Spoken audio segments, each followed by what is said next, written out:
मोहतरम गुलाम आरिफ साहब और अली दसनवी साहब और हमारे साथी और भाइयों बहनों, ये बड़ा इंटरेस्टिंग टॉपिक है और आरिफ साहब इसके लिए काबिल मुबारकबाद है कि ये इस टॉपिक को उन्होंने लाया जिसका ताल्लुक़ ज़िंदगी से है। बहुत सारी चीज़ें एकेडमिक होती है, गुफ्तगू के लिए होती है और सुनना, हम लोग सुन के सवाब कमाते तकरीरें, अमल तो करना होता नहीं। लेकिन ये तकरीर जो है, ये जो टॉपिक है, ये अमल से रिलेटेड है और उन्होंने क्लियर भी किया कि इसको हमको प्रैक्टिकल जो इश्यूज़ है उस पर बात करनी है। मैं बहुत फॉर्चुनेट हूँ गवर्नमेंट जॉब करने में और मेरा फील्ड बेसिकली आर्किटेक्चर फील्ड थी मेरी, लेकिन पिछले 10 साल से मैं एडमिनिस्ट्रेशन में हूँ और एडमिनिस्ट्रेशन और पर्सनल मैनेजमेंट में काम करने का मौका मिला, तो डाइवर्स मुझको तजर्बात मिले हैं। मैं कुछ बातें इस टॉपिक से रिलेटेड पहले उस पर क्लियर कर दूं, फिर हम इंशाल्लाह कुछ पॉइंट्स इस पर पॉइंट टू पॉइंट कुछ बातें रखने की कोशिश करूँगा, वक्त बहुत कम है। पहली चीज़ तो ये है कि हम सब मुसलमान जन्नती हैं, इस पर ईमान है कि नहीं हम लोगों का, है ना? और जो मुसलमान नहीं है वो सब कहाँ जाने वाला है, ये हमारा पक्का ईमान है। मतलब ये वी आर सेल्फ प्रोक्लेम जन्नती, है ना? हमारे क्या अमल है, क्या मामला है, तो हमको कुछ पता नहीं, लेकिन हम लोग ये जो कॉन्फिडेंस है प्रॉब्लम यहाँ पैदा करता है ना? पहली चीज़ तो ये है कि सब अल्लाह के बंदे हैं, अल्लाह ने सबको पैदा किया है और 70 माहों से ज़्यादा हर इंसान से प्यार करता है अल्लाह ताला, है ना? फिर ये है कि सब आदम अलैहिस्सलाम की औलाद हैं, हव्वा की औलाद हैं, ये तो हमारा यकीन है। फिर ये कि अल्लाह के नबी की उम्मत है सब लोग, इसमें हर शख्स अल्लाह के नबी की उम्मती है जो आप सल्लल्लाहु अलैहि वसल्लम के बाद पैदा हुआ, है ना? हम मुसलमान हैं, मुसलमान की हैसियत से, कौम की हैसियत से हिंदुस्तान के अंदर है, हिंदुस्तान हमारी एक कौम है। लेकिन रही उम्मत की बात, तो तमाम इंसान अल्लाह के नबी की उम्मत की हैं, जिसमें आप, जिसके लिए आपने सजदे में रो रो के जिनके मगफिरत की दुआएँ की है, खाली आप हमारे लिए और आपके लिए नहीं किए, हर इंसान के लिए मगफिरत की दुआएँ की है। ये हमारा बात हमारे दिमाग में क्लियर होनी चाहिए।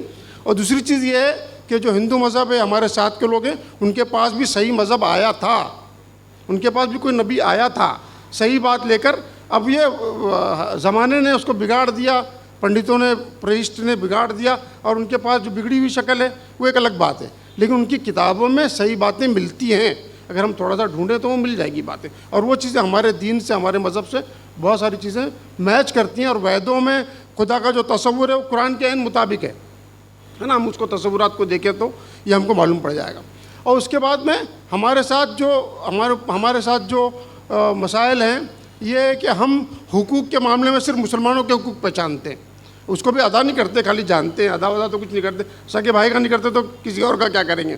लेकिन ये कि गैर मुस्लिमों के भी कुछ हुकूक है हमारे ऊपर, और वो हुकूक के लिए अल्लाह के नबी सल्लल्लाहु अलैहि वसल्लम ने क्या फरमाया, कुरान में क्या फरमाया, हमको उसके बारे में पता नहीं, है ना? तो इसकी वजह से भी बहुत सारी गलतफहमी है, जिसकी वजह से हमारा रवैया बहुत प्रॉब्लम रहता है।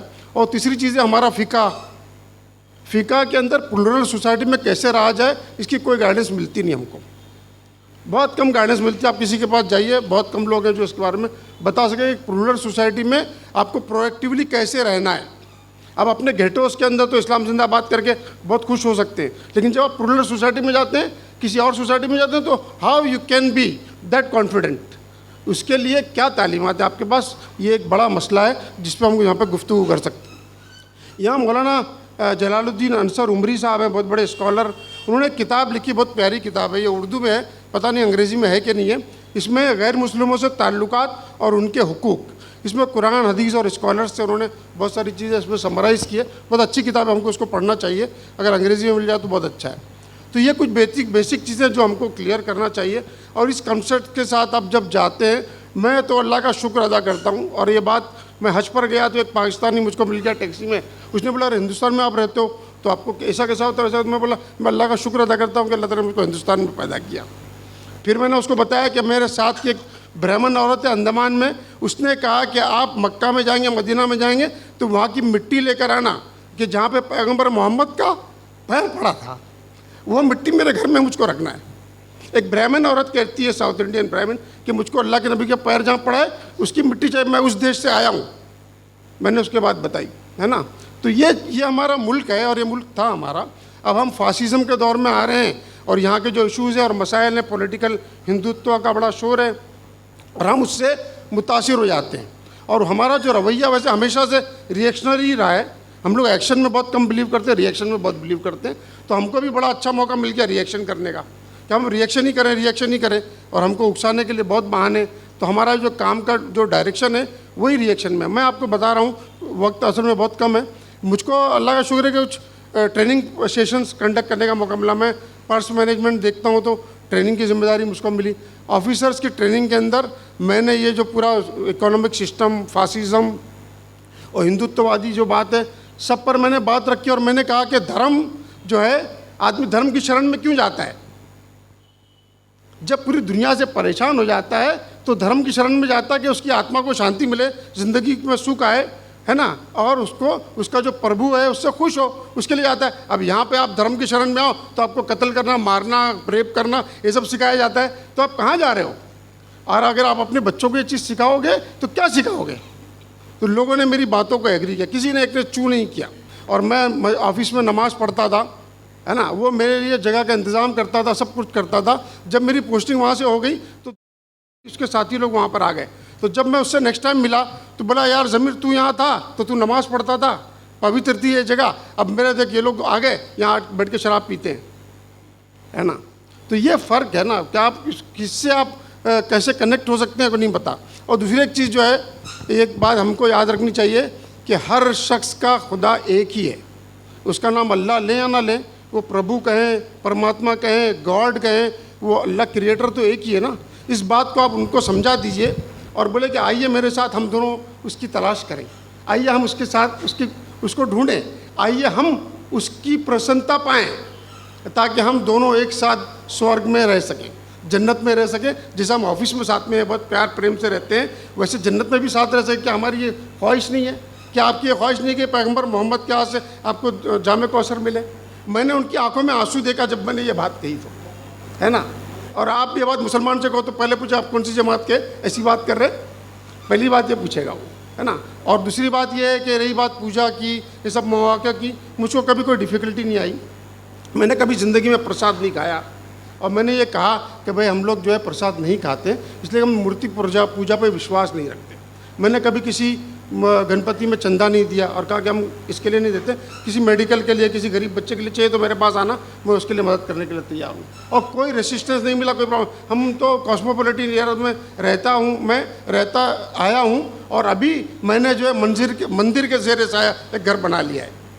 मैंने घर चुना ऐसी जगह जहाँ पे कॉस्मोपॉलिटन लोग रहते हैं, ताकि मेरे बच्चों की ग्रोथ भी उस तरह से हो कि कॉस्मोपॉलिटन ज़िंदगी बिता सके। हिंदुस्तान में हम हिंदू भी, मुसलमान भी, बाकी सारे लोग भी, यहाँ तक कि क्रिश्चियंस भी बड़े रिलीजियस माइंडेड हैं।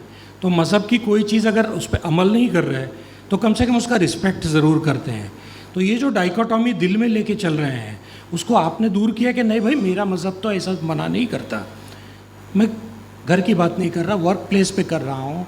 हमारी बच्चियाँ हैं 10वीं 12वीं पढ़ी हुई हैं, काम पे जाना हो ज़मीर साहब, तो शॉपिंग मॉल्स में एक ज़बरदस्त अपॉर्चुनिटी आई, सेल्स गर्ल्स हैं या और भी कोई काम करना है उसमें, तो मैं भी ये देखता हूँ कि वो बुर्का ओढ़ के आई हुई हैं और वो प्लेस ऑफ वर्क पे उन्होंने कहीं उतार दिया और अपने काम पे लग गई। दिल में एक ये रखा हुआ है कि भाई ये मैं गलत कर रही हूँ। राइट।